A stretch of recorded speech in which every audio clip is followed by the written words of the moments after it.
ليه بالغالي تشتريها وانت ممكن تعمليها في البيت بأبسط وأسهل طريقة، وهتطلع معاكي أحلى وأطعم وأوفر من بره بكتير. حاجة كده روعة. شايفين شكل التورتاية عامل ازاي؟ ولا الطعم خطير؟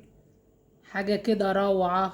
هنجيب بولة ناشفة ونضيفة، هنزل فيها ب3 بيضات بدرجة حرارة الغرفة، عليهم 2 باكت فانيليا، ربع كيلو من دقيق الاسبونج بطعم الشوكولاتة عشان انا هعمل تورتة شوكولاتة، ودي اسهل طريقة نعمل بيها التورتاية في البيت وتطلع معانا حلوة وهشة وطعمها احلى من المحلات واوفر بكتير. دقيق الاسبونج الجاهز بيبقى فيه كل حاجة ومحسن كمان للكيك، بس انا بحب اضيف نص معلقة صغيرة من محسن الكيك، بتديني هشاشة اكتر للكيك. عليهم كمان ربع كوباية من المية. هقلب المكونات دي كلها مع بعض وهضربها بالمضرب البيض العادي او هحطها في العجان لو عندك مضرب في العجان، وهضربها لمدة 5 دقايق لحد ما قوامها يرتفع. بدأ الخليط بالشكل ده لونه يفتح وقوامه يرتفع. ضربت خليط الكيك بالشكل ده لمدة 5 دقايق، اداني القوام الكريمي الناعم ده. جبت صينية مقاس 30 في 40 وبطنتها بورقة زبدة. لو مش متاح عند حضرتك ورق الزبدة ادهنيها بأي مادة دهنية ورشيها رشة خفيفة من الدقيق، وهنزل فيها بخليط الكيك بالشكل ده. بعد ما سويت خليط الكيك كده في الصينية، هجيب خلة شيش طاووق وابدأ رايحة جاية كده عشان اقلل الفراغات والمسامات اللي هتكون في الكيك، لان الكيك الاسفنج ما ينفعش نخبطه زي ما بنخبط الكيك العادي. دخله الفرن على درجة حرارة 180، واكون مشغلة الفرن من قبل ما ادخله ب5 دقايق عشان ياخد درجة الحرارة المظبوطة.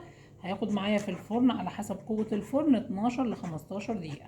بعد ما خرجت الكيك بتاعي من الفرن اختبرته بخلة شيش طاووق من النص، لقيته مستوي تماما. خرجته. انا عاملة طبقة متوسطة من الكيك علشان هعمل التورتة 4 طبقات. لو حضرتك حباها طبقتين بس اعملي المقدارين مع بعض في نفس الصينية، او اعملي صينية اصغر من كده. شايفين الوش بيتشال معايا بكل سهولة ازاي بعد ما غطيته. هقسم كل طبقة من الكيك لنصين بالشكل ده. لعمل الحشوة اللي هنحشي بيها التورتاية ربع كوباية من السكر، كوباية الا ربع من اللبن الساقع ويكون متلج. لو حضرتك عايزة تستخدمي المية تكون مية متلجة. هدوب السكر واللبن. بعد ما داب السكر في اللبن هنزل بكوباية من الكريم شانتيه الخام الغير محلى، واضرب على سرعة عالية لحد ما اخد قوام كريمي. خلصت ضرب الكريم شانتيه. عايزينه قوامه متماسك بالشكل ده عشان ما يسيلش معايا على التورتايه، وعلشان ندي طعم حلو خالص للحشوه بتاعه الكيك هضيف نص قالب شوكولاته خام سيحته على حمام مائي. علشان اعزز لون وطعم الكريمه هضيف معلقه كبيره من الكاكاو الخام. جبت البورده اللي هزين عليها التورته بتاعتي، هحط فيها كده قطعه من الكريمه علشان اثبت فيها اول قطعه من الكيك، اول طبقه من الكيك ثبتها بالشكل الجميل ده. عامله تشريبه حلوه للكيك، عباره عن معلقتين عسل نحل كبار على شويه ميه على معلقه كبيره من الكاكاو. لو حضرتك مش متوفر عندك العسل ممكن تعملي شربات خفيف، ميه وسكر على النار يغلوا وتحطي فيهم معلقه من الكاكاو بالشكل ده عشان يديني طراوه حلوه للكيك. جبت كيس حلواني ومليته بالكريمه. لو مش متوفر عند حضرتك ممكن تحطيه في كيس تلاجة نضيف. هساوي الكريمه باي سباتولا عندي بالشكل الجميل ده. هحط تاني طبقة من الكيك واديها التشريبة الحلوة. طبقة من الكريمة. حطيت اخر طبقة من الكيك بالشكل ده وقلبتها على ظهرها. هنغطي التورتايه كلها بالكريمة والجوانب. سويت سطح التورته كده والجوانب وجلستهم بالكريمة بالشكل ده. هندخلها الفريزر لمدة ربع ساعة عشان يتماسك. هكمل تزيين التورته بتاعتنا. جبت بسكوت شوكولاتة مطحون بالشكل ده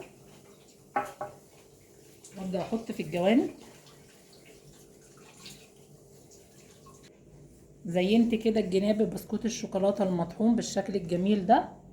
هنعمل كده روزيتات بسيطه من فوق بباقي الكريمه.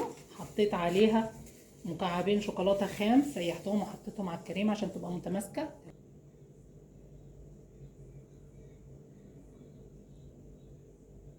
بعد ما زينتها بالشكل الجميل ده، عندي شوكولاتة بيضة هحطها كده، متوفر عندك حطيه، رشة كده من البسكوت المطحون. التزيين ده يرجع لحضرتك، اعملي اللي تحبيه. خلصنا كده تزيين التورتايه بتاعتنا، احلى تورتايه واسرع تورتايه ممكن تعمليها بمكونات بسيطه في البيت، حاجه كده روعه، حاجه ورا الخيال. جربيها هتعجبك جدا.